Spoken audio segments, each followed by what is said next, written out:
ಆತ್ಮೀಯರೆಲ್ಲರಿಗೂ ಮುತ್ತುರಾಜ್ ಸಿಂಹ YouTube ಚಾನಲ್ಗೆ ಸ್ವಾಗತವನ್ನು ಬಯಸ್ತಾ, ಆತ್ಮೀಯರೇ, ಸಾಮಾನ್ಯವಾಗಿ ಮಕ್ಕಳಿಗೆ ಆಗಲಿ ಅಥವಾ ನಮಗೆ ದೊಡ್ಡವರಿಗೆ ಆಗಲಿ ಹುಷಾರಿಲ್ಲದಂತಹ ಸಂದರ್ಭದಲ್ಲಿ ನಾವೇನು ಮಾಡ್ತೇವೆ?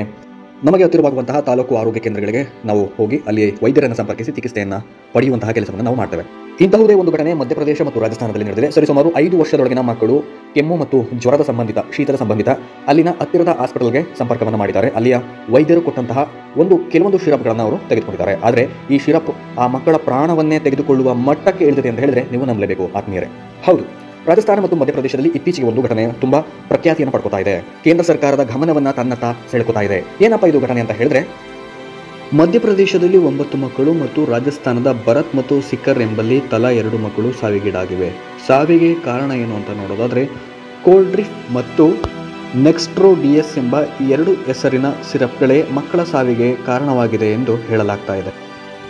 ಕೆಮ್ಮಿನ ಸಿರಪ್ ಕುಡಿದ ಮಕ್ಕಳಲ್ಲಿ ಮೂತ್ರಬಂದ್, ಕಿಡ್ನಿ ವೈಫಲ್ಯ ಮುಂತಾದ ಗಣನೀಯ ಬದಲಾವಣೆಗಳು ದೇಹದಲ್ಲಿ ಕಂಡುಬಂದು, ಕೆಲ ವೈದ್ಯರು ಹೇಳುವ ಪ್ರಕಾರ ಈ ಸಿರಪ್ ಕುಡಿದ ಮಕ್ಕಳಲ್ಲಿ ಜ್ವರ ಮತ್ತು ಶೀತ ಮಾತ್ರ ಇತ್ತು.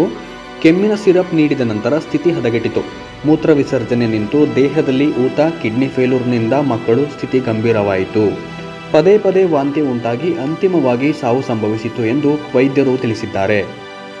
ಮಧ್ಯಪ್ರದೇಶದ ಬಿಲ್ವಾರಾ ಜಿಲ್ಲಾಧಿಕಾರಿ ಈ 2 ಸಿರಪ್ಗಳ ಮಾರಾಟಕ್ಕೆ ನಿಷೇಧವನ್ನು ಹೇರಿದ್ದು, ಕೇಸರ್ ಫಾರ್ಮ್ ಎಂಬ ಕಂಪನಿ ಈ ಸಿರಪ್ ತಯಾರಿಸಿದ್ದು, ರಾಜಸ್ಥಾನ ಸರ್ಕಾರ ಈ 2 ಕಂಪನಿಯ ಎಲ್ಲ ಔಷಧಿಗಳನ್ನು ಪರಿಶೀಲನೆಗೆ ಒಳಪಡಿಸಲು ಆದೇಶಿಸಲಾಗಿದೆ.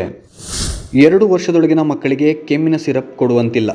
ಕೇಂದ್ರ ಆರೋಗ್ಯ ಇಲಾಖೆಯಿಂದ ರಾಜ್ಯಗಳಿಗೆ ಪತ್ರ.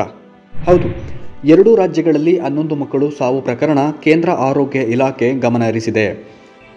ಕೇಂದ್ರ ಆರೋಗ್ಯ ಇಲಾಖೆಯ ನಿರ್ದೇಶನಾಲಯ ಎಲ್ಲ ರಾಜ್ಯಗಳು ಮತ್ತು ಕೇಂದ್ರಾಡಳಿತ ಪ್ರದೇಶಗಳಿಗೆ ಪತ್ರ ಬರೆಯುವ ಮುಖಾಂತರ ಈ ಕೆಮ್ಮಿನ ಸಿರಪ್ಗಳನ್ನು ನೀಡಬಾರದು ಎಂದು ಸೂಚಿಸಲಾಗಿದೆ.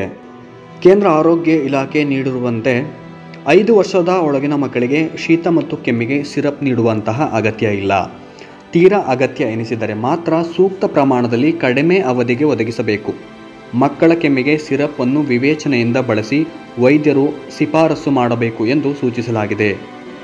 ಈ 2 ಸಿರಪ್ನಲ್ಲಿ ಕಿಡ್ನಿ ವೈಫಲ್ಯ ಮಾಡುವಂತಹ ಡೈಥಲಿನ್ ಗ್ಲೈಕಾಲ್ DEG ಅಥವಾ ಎಥಲಿನ್ ಗ್ಲೈಕಾಲ್ EG ಎಂಬ 2 ರಾಸಾಯನಿಕಗಳು ಪತ್ತೆಯಾಗಿದೆ ಎಂದು ಎನ್ನಲಾಗಿತ್ತು. ಆದರೆ ಕೇಂದ್ರ ಆರೋಗ್ಯ ಇಲಾಖೆ ಇದನ್ನು ತಳ್ಳಿಹಾಕಿದೆ. ಪರೀಕ್ಷೆಯ ವೇಳೆ DEG ಅಥವಾ EG ವಿಷಕಾರಿ ಪತ್ತೆಯಾಗಿಲ್ಲ ಎಂದು ಕೇಂದ್ರ ಆರೋಗ್ಯ ಇಲಾಖೆ ಸ್ಪಷ್ಟಪಡಿಸಿದೆ.